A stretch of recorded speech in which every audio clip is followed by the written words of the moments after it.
On va du côté de Berlin. Hier, ça ne vous a pas échappé, l'Allemagne a célébré les 25 ans de la chute du mur. Grande, très très grande fête populaire avec les lâchers de ballons sublimes. Une occasion aussi de rendre hommage aux centaines d'Allemands qui ont, des Allemands de l'Est, qui ont tenté de franchir la frontière. Les fugitifs, comme on les appelle là-bas. Alors Amaury Guibert, bonjour d'abord. Est-ce qu'on sait combien d'Allemands de l'Est ont tenté de franchir ce fameux mur de Berlin ?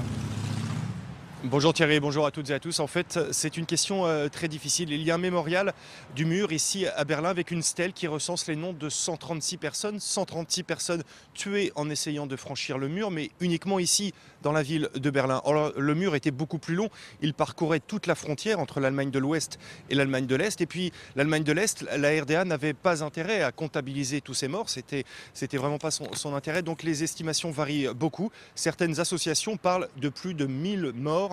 1000 tués en essayant de franchir ce mur entre les deux pays. Autant de destins tragiques comme celui que nous allons vous raconter maintenant dans ce sujet réalisé avec Brice Boussoir. Il s'appelait Frank Bettmann, il avait 28 ans. Ce jour d'octobre 1989, sa vie s'est brisée à la frontière de la RDA. Il essayait de fuir comme tant d'autres. Toute son histoire figure dans un PV de la police est-allemande, un document que ses parents découvrent aujourd'hui pour la première fois.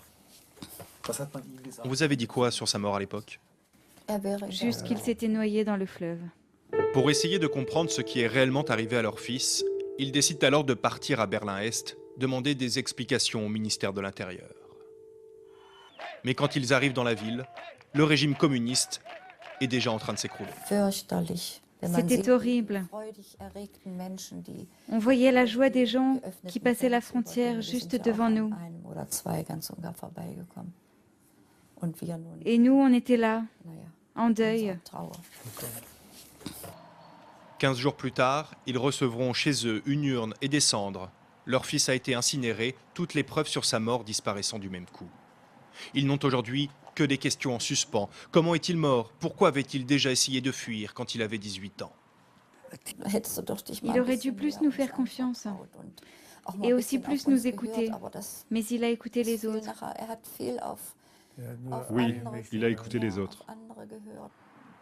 Frank Bettmann fut l'un des tout derniers à mourir en essayant de fuir la RDA. Il aura vécu 28 ans, exactement le même âge que le mur qui a séparé l'Allemagne. Alors Amaury, est-ce qu'on sait si les familles de ces fameux fugitifs ont obtenu justice 25 ans plus tard ? Ça, c'est une question encore très sensible ici en Allemagne, Thierry.